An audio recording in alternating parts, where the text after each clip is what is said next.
मावशीला सुद्धा साहित्याचा मुक्ती देतो एवढा मला परमात्मा कणवाळवे एवढा मला परमात्मा कृपा अहो बकियं स्तनकालकूट जिगांसया पायदा साध्वी देवे गतिं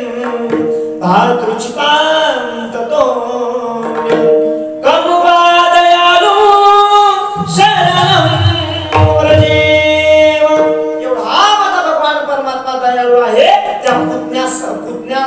सारखीला सुद्धा माझा भगवान परमात्मा तारून येतो अरे मग आपण पुतणी सारखं त्या परमात्म्याला मारायला तरी गेलो नाही ना महाराज मग आपण सुद्धा परमात्म्याला जर शरण जाल आणि अंतःकरण जर शुद्ध असेल तर तो भगवान परमात्मा आपल्याला सुद्धा तारल्याशिवाय राहणार नाही म्हणून बहु आहे करुणावंत वेळ झालेली आहे जास्त वेळ झाली का थोडंसं पुढे चालण्याचा प्रयत्न करतो एवढा परमात्मा करुणावंत आहे करुणावान नाही बरं का करुणावान नाही करुणावंत शब्दाची रचना सुद्धा इथे गरजेची आहे करुणावान म्हणजे करुणा करणारा आणि करुणावंत म्हणजे ज्याच्या करुणा करण्याला अंत नाही त्याला म्हणतात करुणावंत असा माझा परमात्मा करुणावंत आहे करुणा करणारा आहे पण अशा परमात्म्याचं नाव सुद्धा काय आहे जसं त्याची करुणा करण्याचा स्वभाव आहे त्याचं नाव सुद्धा तसंच आहे अनंत हे नाम ज्या परमात्म्याचं नावच अनंत आहे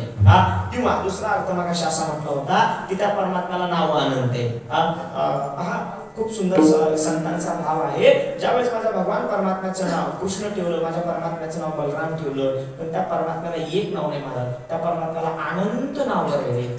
अनंत रूपी अनंत वेशी अनंत नाव आहेत माझ्या परमात्म्याला सुंदर एका संतांनी खूप सुंदर भाव सांगितला आहे पहा कोई कहे गोविंद कोई गोपाल कोई कहे गोविंद कोई गोपाल मैं तो कहूँ सावरिया बांसुरिया राधा ने कृष्ण कहा मीरा ने गिरिधर राधा ने कृष्ण कहा मीरा ने गिरिधर कृष्णा ने कृष्ण कहा कुब्जा ने नटवर ग्वालों ने तुमको पुकारा है ग्वाला मैं तो कहूँ सावरिया बांसुरी वाला मैं तो कहूँ सावरिया बांसुरी वाला कोई कहे गोविंद कोई गोपाला अनंत नाव आहेत महाराज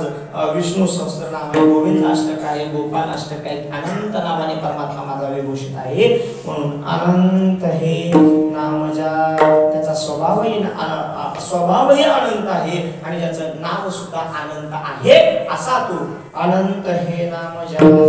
तो हा उतरी पार भव दुस्तर नदीच्या पण त्याला असं तारून नेण्यासाठी काय करावं लागेल त्याला शरणागती द्यायचे आणि शरणागती कशी द्यायची शरणागत जायचं म्हणजे काय करायचं त्या परमात्म्याचं अनन्य भावाने या ठिकाणी भजन करायचं म्हणून सर्वांनी एकदा हाताने काढी मुखाने नाम परमात्म्याचं चिंतन करू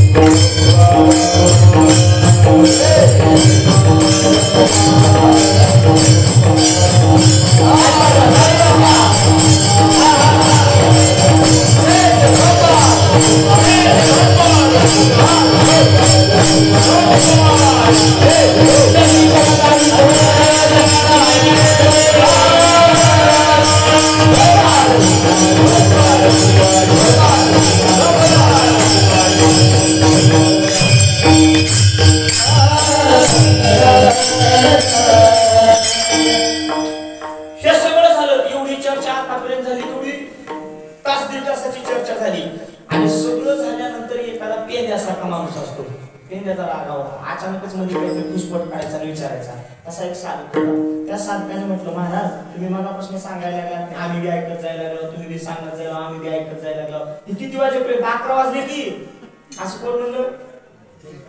नाही ते साधक म्हटले उगा आपलं सांगायचं म्हणून सांगायला मी साधक म्हटले तुम्ही त्या परमात्म्याला शरण जा म्हणतात ठीक आहे मान्य आम्ही शरण गेलो तुम्ही म्हणता सर्वस्व भावाने शरण जा मान्य आम्ही सर्वस्व भावाने शरण गेलो तुम्ही म्हणता तो भगवान परमात्मा तुम्हाला तारून येईल हेही आम्हाला मान्य आहे. तुम्ही म्हणता तो भगवान परमात्मा